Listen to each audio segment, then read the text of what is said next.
E uma locomotiva acaba de passar por Atibaia e olha que essa locomotiva vem pilotada por gente jovem e falar para você, gente que não tem medo de pegar a estrada e brigar, hein? Estamos aqui no estúdio da Atibaia TV hoje com representantes de peso do Movimento Brasil Livre e também pessoas que estão fazendo muita diferença neste momento tão delicado que o país atravessa. Primeiramente, queria agradecer a presença, então, do Rubinho, vereador em São Paulo, né, Rubinho? 33 mil votos lá em São Paulo. O Rubinho, que tem 34 anos, é um dos cofundadores aí do Movimento Brasil Livre, protocolou, inclusive, o pedido de impeachment da ex-presidente Dilma Rousseff e, então, eleito posteriormente aí, vereador com 33 mil votos. Ao lado dele, estamos com Arthur Duval, 34 anos, também conhecido pelo canal no YouTube, né, Arthur? Que é o Mamãe Falei.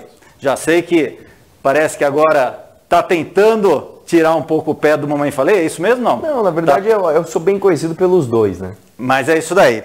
E ele que então é um cyberativista, isso, que essa classificação eu achei curiosa. Chique demais para mim. Eu achei curiosa. É militante. Mas legal. Então ele que tem o canal do YouTube, Mamãe Falei, deputado estadual eleito com mais de 478 mil votos. Ele, inclusive, recentemente foi expulso do Democratas, do Partido Democratas, vamos falar um pouquinho sobre isso, e foi candidato nas últimas eleições a prefeito de São Paulo, ficando na 5ª colocação com mais de 522 mil votos. E aí, do nosso lado, uma velha conhecida aqui da Atibaia TV, velha, eu diria, em tempos de Atibaia TV, viu? Desde a fundação Atibaia TV, Ana Paula Betralter, que vem desempenhando um papel muito legal, nós temos elogiado bastante, Ana, aqui dentro do Jornal Dia a Dia, o seu trabalho, eu diria assim, como que a gente pode colocar, como que a gente pode classificar? O trabalho de formiguinha dentro da Câmara dos Vereadores, afinal de contas é a única vereadora que tem se posicionado aí contra muitos dos projetos que estão passando pela Câmara, não é isso mesmo, né? Pois bem, trabalhando com muita independência e cumprindo, honrando os compromissos assumidos com a população em favor da cidade, do desenvolvimento da cidade e do cuidado com as pessoas que nasceram ou escolheram Atibaia para viver. Muito bem, então a Ana aqui em Atibaia entrou na locomotiva, que agora a gente vai conversar um pouquinho sobre isso. Queria entender um pouquinho, né, começando por você, Rubinho, qual que é o projeto, qual a proposta da Locomotiva São Paulo, que hoje tomou frente, né, ganhou trilhos aqui na cidade de Atibaia? Bom dia, obrigado pela oportunidade, agradeço por nos receber aqui na Atibaia TV, bom dia a todos os telespectadores. O objetivo é o seguinte, a gente tem um pacote de projetos de lei que eu apresentei na cidade de São Paulo, eles foram realizados com base em experiências negativas que nós tivemos em São Paulo. Erros tomados pela gestão, especialmente no ano passado, como, por exemplo, a redução da frota de ônibus, fechar cruzamento de vias ali, impedindo que ambulâncias passassem.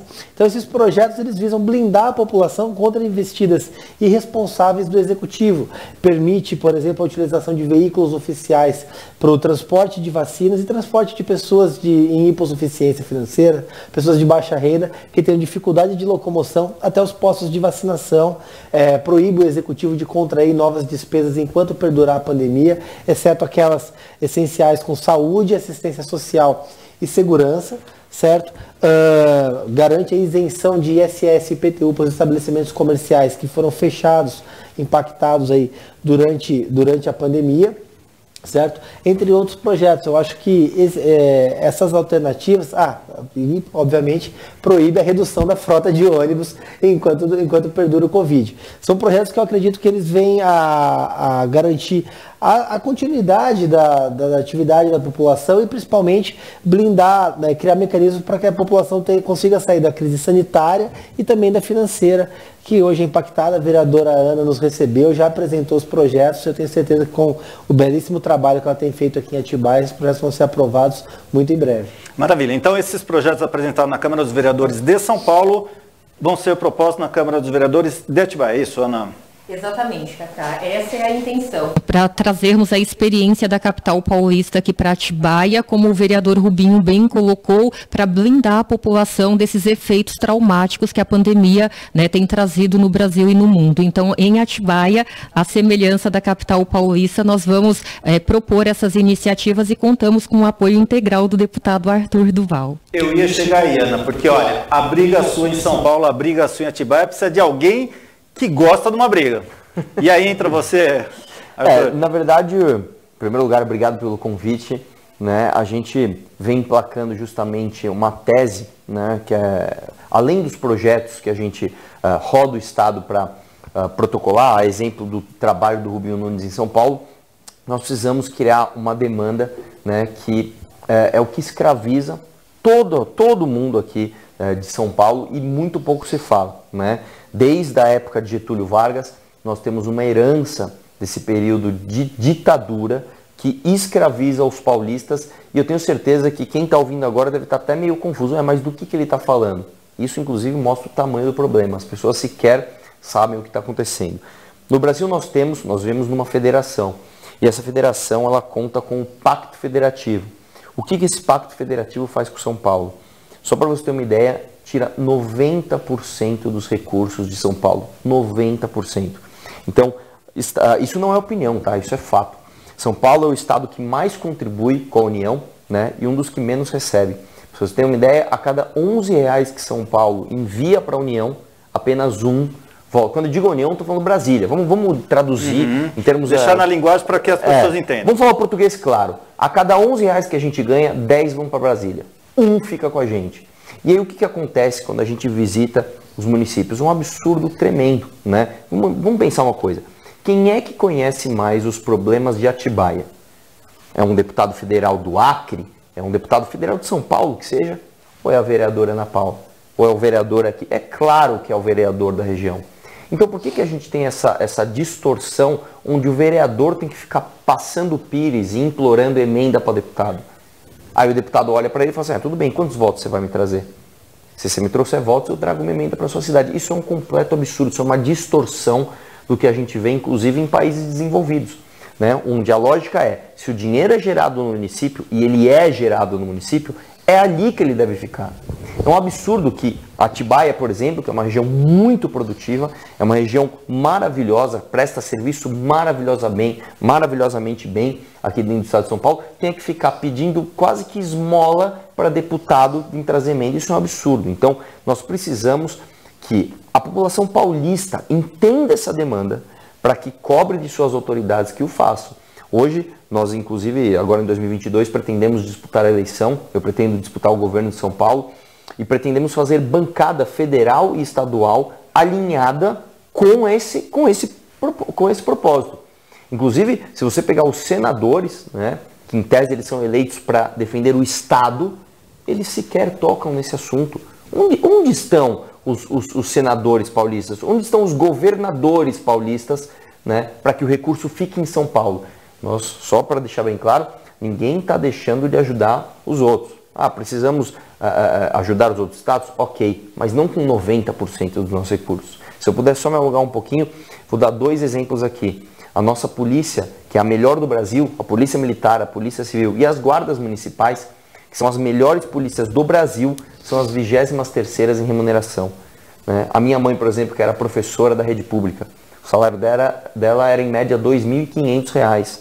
Quando você pega, por exemplo, o professor do Maranhão, ganha 6. Peraí, alguma coisa está errada. Alguma coisa está errada. Então, vamos ajudar os outros? Vamos, mas primeiro as contas de São Paulo. Isso é uma crítica a gente sente muito no dia a dia com relação a isso, Arthur, principalmente questão dos policiais e realmente questão dos vereadores. O governo, né, o grupo político que administra o Estado de São Paulo já há tanto tempo, parece que é uma cartilha que eles seguem desvalorizando policiais e professores. É uma coisa contínua, não dá mais para se contestar isso daí, eu acho que a gente tem que colocar isso à tona. Esse tipo de situação tem que ser trazido, porque não dá para a gente ficar continuando vivendo esse modelo, né? Estamos aqui fazendo crítica com relação ao modelo que vem sendo adotado, né? E aí eu vejo aqui, nós temos 3 jovens representantes, né? Todos na casa aí dos 30 anos, buscando... A Ana recém-saída dos 30, né, Ana? Mas está ali também, mas a gente vê essa vontade por parte de vocês. Bom, vocês estão em cargos. Ana Paula, vereadora em Atibaia, o Rubinho, vereador em São Paulo, você, deputado estadual. Quando vocês entram numa Câmara dos Vereadores, numa Assembleia, enfim, vocês encontram um sistema montado, uma dificuldade que já está lá e vocês entram com esta vontade de mudar, de propor mudanças. Eu queria que vocês colocassem um pouquinho para as pessoas que estão assistindo, para às vezes elas poderem entender qual que é essa dificuldade que vocês enfrentam, porque depois eles vão te cobrar, né? Vocês, o eleitor de vocês vão cobrar, poxa, Ana, mas o que você fez durante os 4 anos? Rubinho, o que você conseguiu fazer? Arthur, o que você conseguiu? Né? E aí você tem que dar uma satisfação, só que vocês são um no meio de muitos. Como que vocês enfrentam isso? Como que vocês continuam tendo vontade de continuar fazendo a política no que vocês acreditam com relação a isso? Se eu puder começar, nós, na verdade, contamos com uma força midiática que outros não têm, né? Isso é o que dá mais, vamos dizer assim, feedback do que a gente está fazendo. Ó, se fizermos algo que não soou bem, imediatamente as nossas redes mostram, né? E todo esse trabalho que a gente faz nas redes, se bem direcionado, você consegue resultados absurdamente grandiosos. Eu vou dar o exemplo da minha atuação. Eu consegui, por exemplo, travar um projeto que sempre passava em todo início de legislatura. Que projeto era esse? O aumento do salário dos fiscais de renda. Então, quando a gente fala em aumento de salário, você fala do professor, do médico, do policial? Não, do topo da elite do funcionarismo público. Ou seja, o fiscal de renda, que muitas vezes doa dinheiro para as campanhas de deputados, quando vira a legislatura, bom, está longe da eleição, vamos aumentar o salário deles agora. E eu fiz um discurso, que inclusive hoje é o discurso mais famoso da LESP, contra esse projeto, travei esse projeto. Por quê? Por causa da força das redes. Eu travei também, por exemplo, o aumento, veja só, numa situação como a gente está, o aumento de R$4.000 mensais para que deputados pudessem alugar carros. Né? Isso também é um completo absurdo. E além disso, né, mesmo sendo deputado de primeiro mandato, tendo menos da metade do meu mandato concluído, eu consegui aprovar um projeto, né, e um projeto relevante. Não é nome de praça, nome de rua, né, dia de não sei o quê, é de fato um projeto, né, que a gente chama de performance bond, que é o seguro anticorrupção, né, a obrigação do poder público contratar uma seguradora para que as obras não saiam no prazo errado, na qualidade errada e no preço, principalmente no preço errado, que é o que a gente vê de costume no Brasil. Os famosos aditamentos, né? Exatamente. A pessoa ganha a licitação para fazer a obra e daí encontra várias coisinhas no meio do caminho que dão liberdade para ir aumentando e dobrando o valor final. Muda 10%, muda 20%, não, muda 100%, 150%, 200%, 300%. Né? Então, isso é um absurdo. O Rubinho também sabe bem como é que é você ser um ponto fora da curva, né? Eu ia puxar, a gente conversava anteriormente, né, Rubinho, a questão que você, das bandeiras que você vem defendendo e tem destaque com relação a isso, a questão da Fórmula 1 em São Paulo, né? Eu acho que vai um pouco nessa linha, né? O dispêndio de dinheiro público, né, em prol de situações que, será que está certo? Será que é por aí mesmo? Então, eu queria que você defendesse também um pouco esse ponto, né, de você como um elemento dentro de uma Câmara dos Vereadores, e eu tenho certeza que tem uma dificuldade enorme para que as pessoas deem um espaço, porque, afinal de contas, vocês estão aí apresentando mudanças no sistema e nem sempre essas mudanças nesses locais são bem vistas, né? Exatamente isso. O sistema todo, o regimento interno, a legislação que rege hoje as casas legislativas, elas são feitas para manutenção da forma tradicional de fazer política. Então, quando a gente chega numa Câmara, a primeira dificuldade que a gente encontra é justamente a existência desses políticos tradicionais, que é muito grande, infelizmente, e que eles utilizam dos mecanismos regimentais para blindar tanto a própria atuação quanto o poder executivo. A grande maioria desses políticos são base. E logo que você ganha a eleição, vem aquele discurso muito atraente para quem não está bem intencionado, que é de se tornar a base do governo, aí você consegue espaço. Acho muito engraçado que eles falam espaço, quando alguém quer cargo, não, eu preciso de espaço aqui, me dá um espaço. E, enfim, faz aquele toma lá da cá, e o vereador acaba sendo cooptado. É triste, quando a gente olha para o cenário da Câmara, ela é amplamente cooptada pelo Poder Executivo, e isso fere a independência do vereador. E é uma coisa que para mim é inegociável, a minha independência e minha forma de atuar. Rubinho, só fazendo uma interrupção, porque você me causou um espanto agora, viu? Em São Paulo acontece isso também, porque Atibaia, pelo amor de Deus, Rubinho. Ou seja, é o modus operandi. É modus operandi. A gente vê políticos que foram eleitos na oposição que infelizmente hoje passam a votar coisas absurdas com o prefeito. Foi o que a gente viu recentemente com o PPI na Câmara. Para quem não sabe, era o parcelamento incentivado. Para quem tem débito de IPTU, aumenta a arrecadação do município e permite que a pessoa regularize as contas. É um projeto bom. Só que tinha um jabuti enfiado lá no meio que autorizava o prefeito a emprestar 2,5 bilhões de reais. Quitava dívidas de IPTU de escolas de samba, clubes de futebol e igrejas. Então, assim, para o cidadão, até 70% de desconto nos juros e multa. O original está mantido.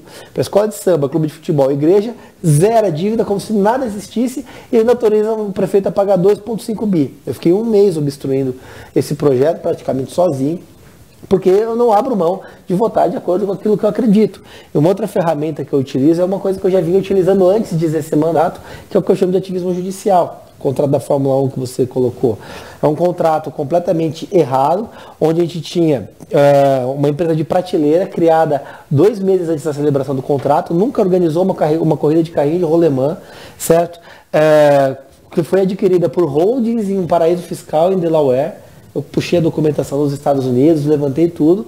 E a prefeitura fechou esse contrato sem licitação, pagou 17 milhões de reais para a Fórmula 1 autorizar a realizar o evento, pagou 100 milhões de reais para essa empresa realizar o evento. A prefeitura ainda se comprometeu a reformar o autódromo, arcar com todas as despesas e acidentes que acontecem no autódromo. Ou seja, a prefeitura pagou a empresa para ir lá e lucrar, apenas isso. E aí agora a gente teve a informação que há necessidade de um novo pagamento de mais 125 milhões de reais, estava oculto no contrato. Consegui suspender isso através de uma ação que eu entrei contra a prefeitura. E essa é uma outra ferramenta que eu utilizo enquanto vereador, porque dentro da casa a gente tem que fazer malabarismo para conseguir barrar esse tipo de coisa. Quando não dá, a gente vai para o judiciário e lá consegue reverter. Bom, lembrando que a gente está no meio de uma pandemia, né? Até onde a Fórmula 1 realmente é algo que tem que ser fomentado, vamos dizer assim. Exatamente. Não há nem a certeza se vai ter o grande... Agora, ainda mais suspenso, não há mesmo. Mas assim, com a pandemia não há a certeza se vai ter público, se vai ser interessante para o município. Sem público não ativa a rede hoteleira. É a prefeitura jogando dinheiro no ralo para uma empresa de fachada criada no paraíso fiscal. E aí você citou um ponto bastante interessante, queria trazer aqui para a nossa conversa, que é a questão do judiciário. Né? A gente vê muitas vezes condenações, pessoas condenadas que vão recorrendo, e aí a gente puxa de novo aqui para o nosso caso de Atibaia, né, Ana? A pessoa faz a coisa errada, recorre, contrata bons advogados, gasta-se uma fortuna com relação a isso, judicializa até a última instância, e aí a cidade perde, a população perde, enfim, o país perde. Como que vocês veem isso? Vocês estão dentro do poder legislativo, né, combatendo muitas vezes, principalmente essas atitudes do executivo, mas é fundamental a presença do judiciário, e o judiciário, embora ele atue, o processo é extremamente lento em virtude de tudo que pode se fazer de medidas cautelares, enfim, tudo nesse sentido, né? O que eu faço é utilizar o judiciário contra o executivo, usar o Estado contra o Estado, porque você trouxe um ponto que é verdade. Quando você tem, por exemplo, um político que se torna réu, um criminoso do colarinho branco, ele vai lançar mão de todos os recursos, argumentos, às vezes ele perde todas as instâncias, chega no STF e muda a decisão, como a gente viu recentemente no caso lamentável do Lula. O que eu uso é justamente essa ferramenta contra o Estado, uma vez que a partir do momento que eu obtenho uma liminar, aí o processo ele passa a ser moroso para o Estado e aí eu consigo tornar ineficaz aquele ato ilícito que seria praticado. É uma forma pequena, eu sou um vereador, uma pessoa em meio a um país inteiro, mas querendo ou não, isso consegue trazer um bom resultado. Hoje, o número atualizado que eu consegui economizar com processos totaliza 143,9 milhões de reais até a presente data. Então, é uma forma que eu vejo para, pelo menos, blindar a população de investidas de arrombos irresponsáveis do Executivo. Maravilha, mas aí tem um outro ponto interessante, o Arthur tocou nesse assunto, queria chamar um pouco esse assunto, quando eu até brinquei, né, do cyberativista, né, na verdade você é um representante, todos vocês são representantes, mas vocês têm canais, vocês têm poder, não na grande mídia, que a gente sabe como a grande mídia funciona, né, não é diferente aqui também, né, mas vocês têm essa possibilidade desse acesso junto à população, de esclarecer essa população, e ao mesmo tempo que vocês estão ali fazendo, vocês também estão sendo cobrados. qual que é a influência, na opinião de vocês, qual que é a importância desse ativismo dentro das redes sociais, dentro dos canais que são abertos para a população, ou seja, que vocês não dependem de ninguém para emitir o que vocês estão fazendo? Olha, eu acho que é o nosso principal papel, inclusive, né? Porque uma força política ela tem que atuar em 3 frentes. Ela tem que atuar na frente, em primeiro lugar, midiática, que essa é a mais importante, é a de passar as informações e fazer com que as pessoas entendam o que está acontecendo e o que as pessoas desejam. Muitas vezes a pessoa ela tem um desejo de algo que vai prejudicá-la, e isso só o esclarecimento pode fazer com que ela não cometa esse erro. O segundo ponto é o ponto de militância mesmo, de você fazer manifestação, de você ir lá virar voto de deputado, de você encher o saco dos outros para que, né, a política vá para o lado que você quer. E o terceiro... Arthur, só te interromper, isso funciona? Funciona. Porque assim, as pessoas normalmente têm medo de se expor, né? Principalmente em cidade pequena, aquela coisa, vou falar mal do prefeito, tem que falar. Se o prefeito fizer coisa errada, se o vereador fizer coisa errada, qual o problema de falar? Você não está ofendendo a pessoa, você está você está defendendo o seu ponto de vista junto àquela pessoa que está à frente do poder. Né? É bastante diferente, né, Ana? Então, nesse sentido, assim, a gente estava conversando também anteriormente de todos esses movimentos, né, do impeachment, por exemplo, da Dilma, que a gente viu esse movimento do Vem Pra Rua, né, acompanhamos as manifestações em Atibaia e surpreendeu demais. Né? Aqui em Atibaia, por exemplo, as manifestações, cobrimos as manifestações e eram manifestações que os jovens, principalmente, estavam ali engajados. Então, só para a gente seguir essa linha. Não, claro, funciona, mas o que acontece? Até é uma parte interessante de dizer. Muitas pessoas tomam justamente o impeachment da Dilma como um exemplo. Isso é como se você tomasse o exemplo do Neymar para o futebol, né? Realmente é um marco, 1 milhão de pessoas na Paulista e não sei o quê. Só que quando a gente fala de política, a gente tem que lembrar que a política municipal ela é tão ou mais importante do que essa política a nível nacional. Vou dar um exemplo do trabalho da Ana. Ela é uma vereadora de oposição. Você vai falar, teoricamente não tem poder nenhum. Não é bem assim. Ela, inclusive, está emplacando uma CPI, depois ela pode falar bastante sobre isso, né? Não sei se eu posso chamar de CPI, mas vamos falar de uma comissão especial para investigar os gastos do Poder Executivo, né, durante essa pandemia. Isso não significa que você é contra ou a favor, não. Você tem que fazer o seu papel, que é de fiscalizar. Eu tenho certeza que se ela descobrir alguma coisa errada, trazendo isso para o papel midiático, isso faz Você vai colocar 1 milhão de pessoas na Paulista? Não vai. Mas se você colocar as pessoas de Atibaia comentando, falando sobre isso, você pode ter certeza que os vereadores vão sentir a pressão e falar, não dá para ir para esse caminho aqui. Nós vamos ter que mudar. E a gente tem que lembrar uma coisa. Toda mudança, né, ela é feita de baixo para cima. Não espere das suas lideranças políticas, né, altruísmo. Não espere que o político, por muito boa vontade, vá tomar o caminho certo. Por isso que o nosso papel é sempre cobrar. Inclusive, o que a gente vê hoje, principalmente a nível federal, que é uma coisa muito triste, é uma política ideológica baseada em idolatria. Né? Pessoas que idolatram o Lula, pessoas que idolatram o Bolsonaro, e as coisas não são assim. O político, e eu estou falando porque eu sou, o político ele serve para uma coisa, para ser cobrado. Ponto final. O político não serve para ser idolatrado, porque se ele for idolatrado, ele vai fazer cagada. Então ele serve para quê? Para ser cobrado. E esse papel que vocês fazem aqui, de ser uma mídia independente, o papel que a Ana cumpre aqui, de ser uma vereadora independente, isso é fundamental para a vida no município. Porque se não tivessem pessoas como vocês, como é que seria Atibaia? Seria, sei lá, hegemonia de um lado só? Isso não pode. Então, eu acredito que esse trabalho seja a principal atividade de um político que muitas vezes não precisa nem de mandato para atuar. A gente tem que lembrar que os atores políticos não são só os que têm mandato. Hoje, a Ana me apresentou diversas pessoas hoje na Câmara Municipal. Isso aqui é uma importante liderança política, esse aqui é um líder. São pessoas que não têm mandato, mas são pessoas que são atuantes na vida política. Isso é fundamental. Muito bom. E Ana, esse trabalho, né, que o Arthur falou aqui, trazendo para Atibaia, né? Citou a questão de uma CPI que você está entrando. A gente sabe que para uma CPI ser instalada, você precisa ter uma maioria, coisa que hoje, infelizmente, você tá voando avulso, vamos dizer assim. O que nós, enquanto mídia, o que nós, enquanto pessoas que estamos aí também em contato direto com a população, temos um espaço, podemos fazer para ajudar? Porque eu quero deixar claro aqui uma coisa e assumir, inclusive, pode ter gente que não vai gostar, mas assim, nós precisamos fazer isso. Ana, como que você encara que vai ser esse seu trabalho pontual aqui em Atibaia? Porque eu vejo assim, provavelmente as barreiras vão ser colocadas de todos os lados para você. Sim, é uma ótima pergunta, Cacá. Muito obrigada por dar a oportunidade de falar a esse respeito. A CPI realmente seria muito difícil, mas o nosso regimento interno prevê a constituição de uma comissão de assuntos relevantes que pode tratar de um tema específico, como é o caso dos gastos com a pandemia. Você é de um órgão respeitado de imprensa e sabe que o município tem noticiado que de março a dezembro de 2020 foram investidos 16 milhões e 200 mil no combate à pandemia, e o atual governo diz que nos primeiros 100 dias investiu 5 milhões de reais. No entanto, quando vamos aos postos de saúde, a Santa Casa e a UPA, a sensação da população é que pouco ou nada mudou. Então, nós queremos saber onde esses valores foram investidos e qual o real impacto no dia a dia da população. Então, diante disso, eu fui no site da Transparência e lá me deparei com situações que inicialmente acho absurdas e que o governo terá a oportunidade de esclarecer a Câmara e, consequentemente, a população.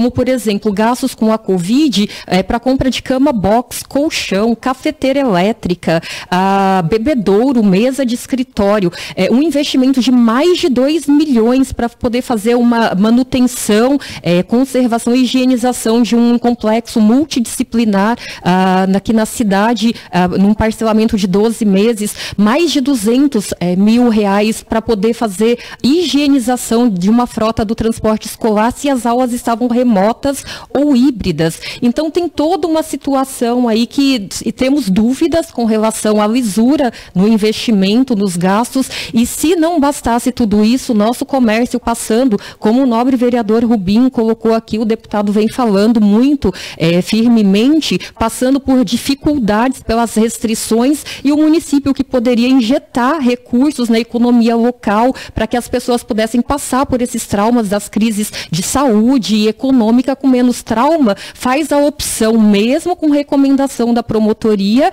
de aprovar leis para poder nomear comissionados.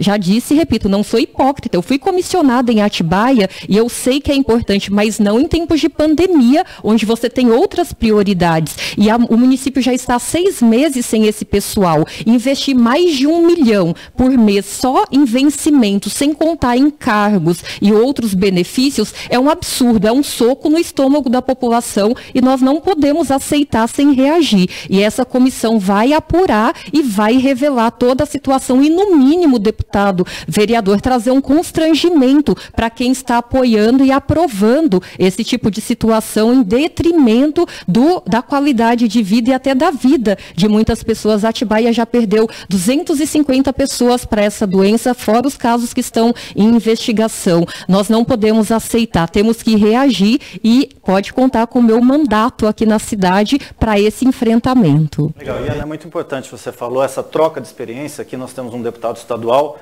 um vereador da cidade de São Paulo.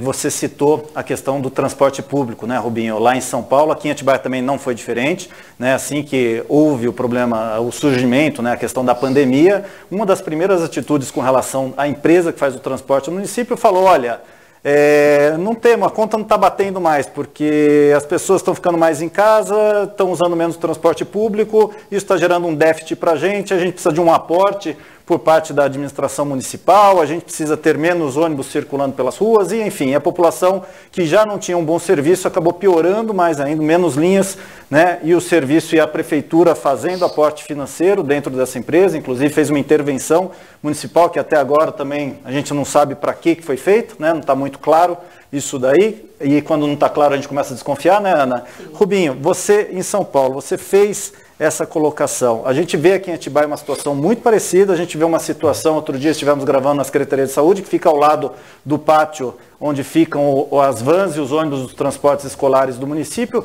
tudo simplesmente parado, um pátio lotado, enquanto a população não tem transporte para trabalhar, não tem transporte para se locomover, e quando tem, fica tudo apinhado de gente, porque são poucas linhas. Então, mesmo a ida para São Paulo, muitos trabalhadores de Atibaia que dependem do transporte de ir para São Paulo, os horários de transporte para São Paulo estão muito limitados, ou seja, a aglomeração também tem dentro dos ônibus. Queria que você passasse um pouco essa experiência que você teve em São Paulo, para que a gente possa, de repente, estar cobrando aqui em Atibaia. Bom, A redução das frotas de ônibus durante a pandemia mostra o quão alienado o chefe do executivo pode ser da realidade, o quão hipócrita, inclusive, são as medidas que eles tomam. Porque o primeiro momento tem que fazer isolamento, fecha o comércio, fica na sua casa. Só que o cidadão que precisa trabalhar, especialmente a população de baixa renda, que sem o emprego não consegue superar a pandemia, o Poder Executivo condena eles a se aglomerar em ônibus. Se está tendo uma diminuição das pessoas que estão usando o transporte, maravilhoso. Mantenha a quantidade de linhas que então as pessoas vão garantir o mínimo isolamento dentro do ônibus. Só que não, nesse caso fica muito fácil manter um acordo, diminuir, intervir, jogar dinheiro numa empresa para que ela possa subsistir a crise, diminuir, colocar a população inteira em risco para blindar uma única empresa. Isso é completamente absurdo. Um dos projetos de lei, inclusive que eu não mencionei, autoriza as vans cadastradas no município, e eu imagino que tenham muitas aqui em Atibaia, que inclusive que pagam uma série de burocracias para o Poder Executivo para ser uma van escolar, e todo ano tem que fazer esse tipo de pagamento, taxa, vistoria, etc. Essas vans, inclusive, poderem operar excepcionalmente, enquanto durar a pandemia, no tráfego de linhas.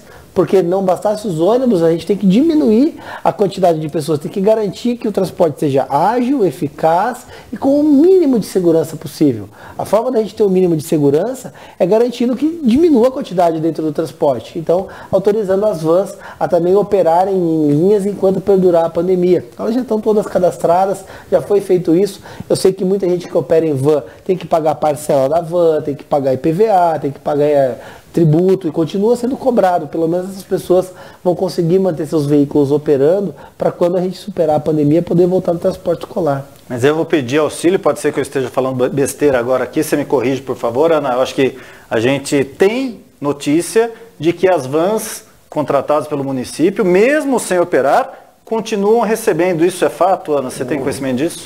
Cacá, é uma das pautas que vamos apurar na comissão. Trarei informações em breve. Porque são situações que, assim, continuam ganhando, para eles está lindo. A van não precisa rodar, não gasta pneu, não gasta óleo diesel, e para eles está ali a van parada, enquanto a população está sofrendo. É muito conveniente a falta de lógica que o Poder Executivo opera, a falta de coerência nas atitudes. A gente está num momento que a gente tem que reduzir despesas.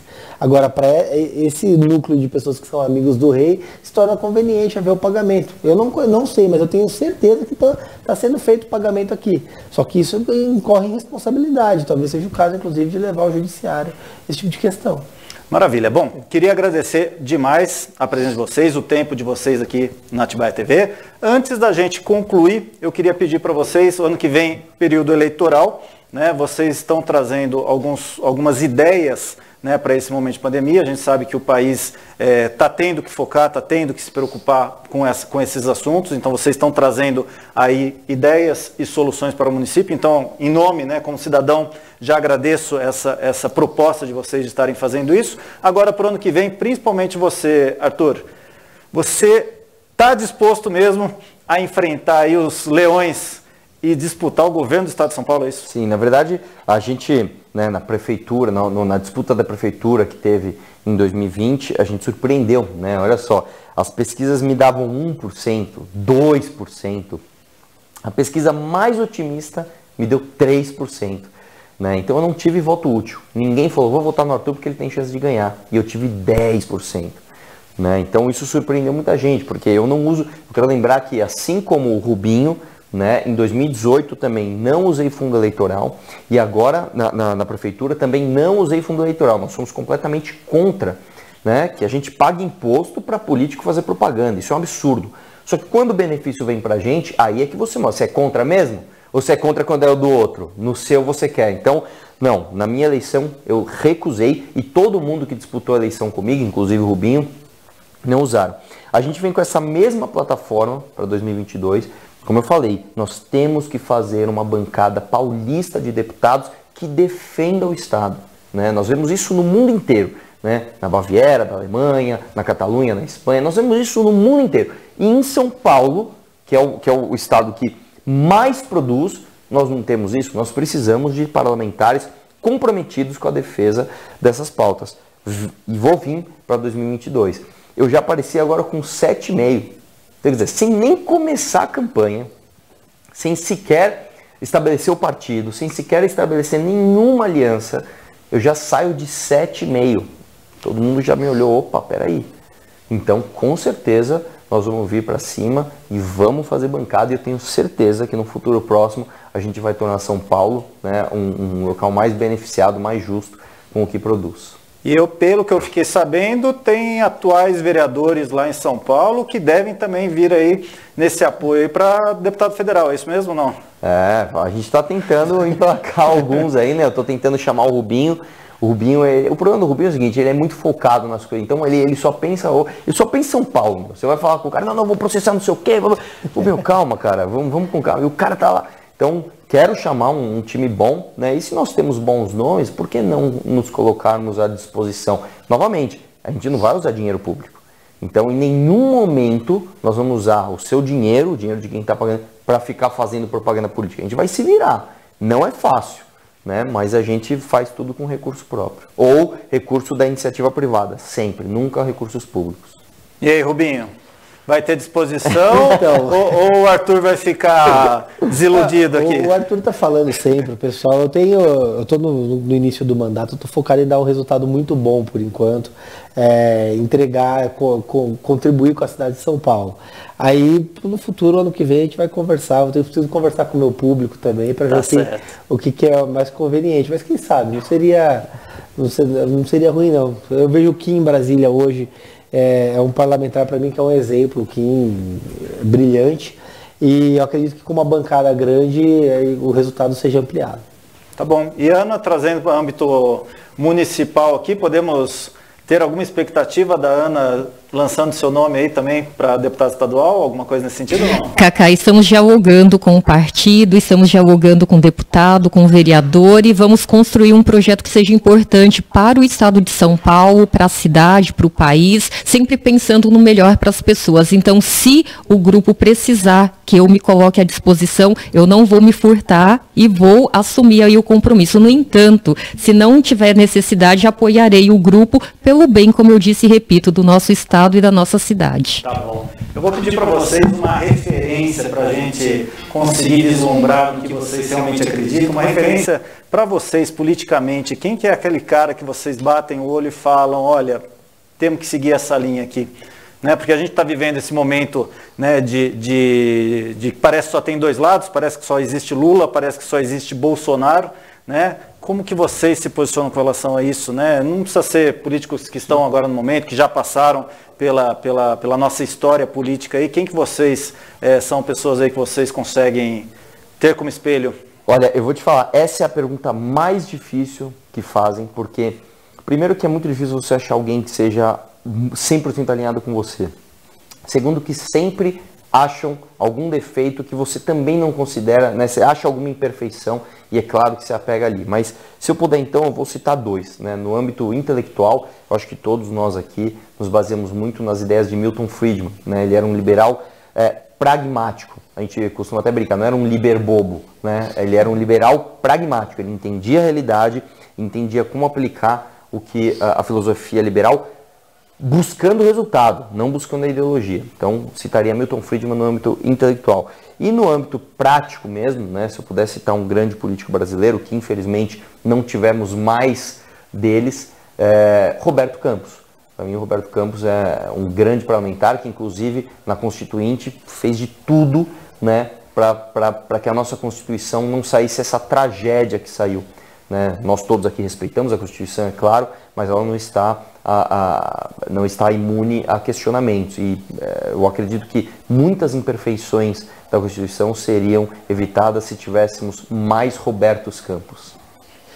Eu concordo com o Arthur. Nenhuma pessoa que eu possa colocar hoje meu dedo e falar essa pessoa é 100% aliada comigo. Mas é alguém que passou, acho que o Roberto Campos realmente é um grande nome.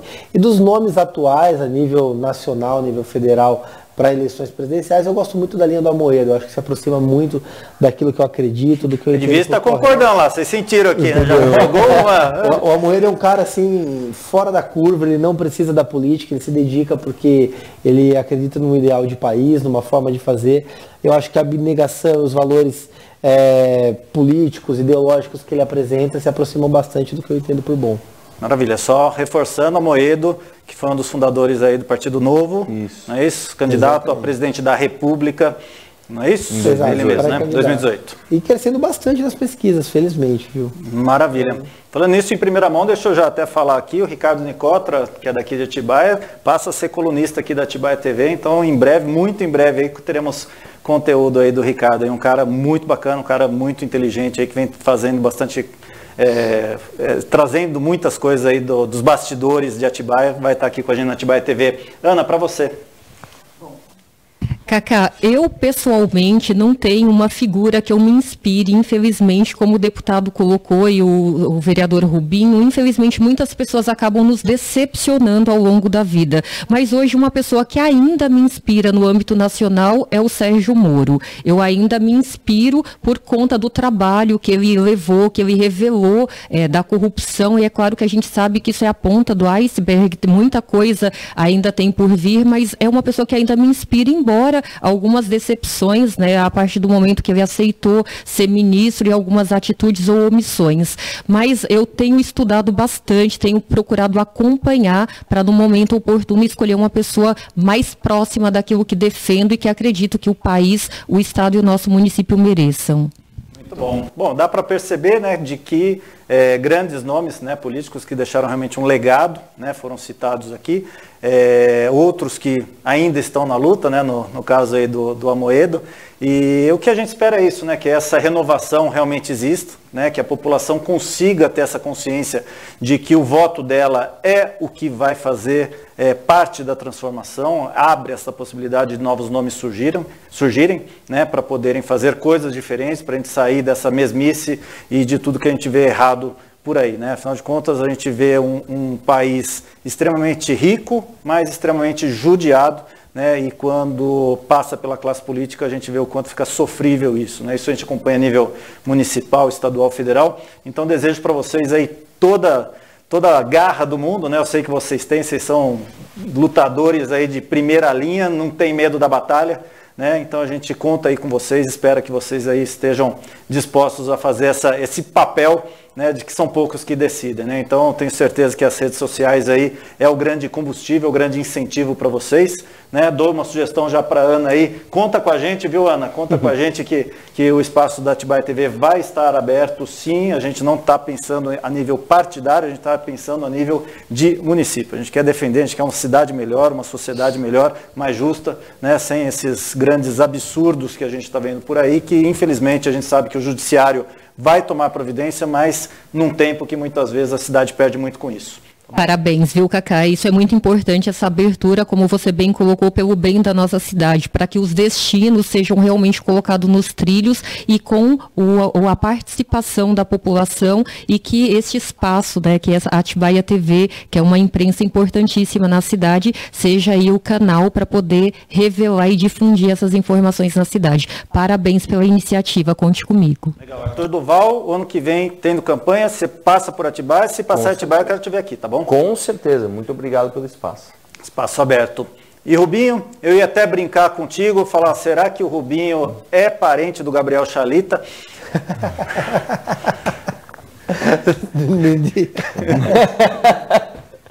Te quebrei agora. Quebrou no meio, sem parentesco nenhum. Tá certo. Obrigado pela oportunidade, pela entrevista aqui, foi bem bacana. Maravilha, tá? Seja muito bem-vindo também. Quando tiver passagem aqui por Atibaia, portas abertas para você. Com certeza, muito legal? Obrigado. E obrigado a todos vocês que nos acompanharam, que nos assistiram. Obrigado pela presença. Às vezes a gente sabe que assunto político pode não ser tão interessante. As pessoas costumam gostar muito de assuntos polêmicos, de muitas brigas, assuntos policiais, mas a gente não abre mão de falar sobre política, de falar sobre esta política que a gente está sempre querendo melhoria para toda essa sociedade. Então, muito obrigado pela atenção, pela companhia. A gente se vê sempre aqui na Atibaia TV.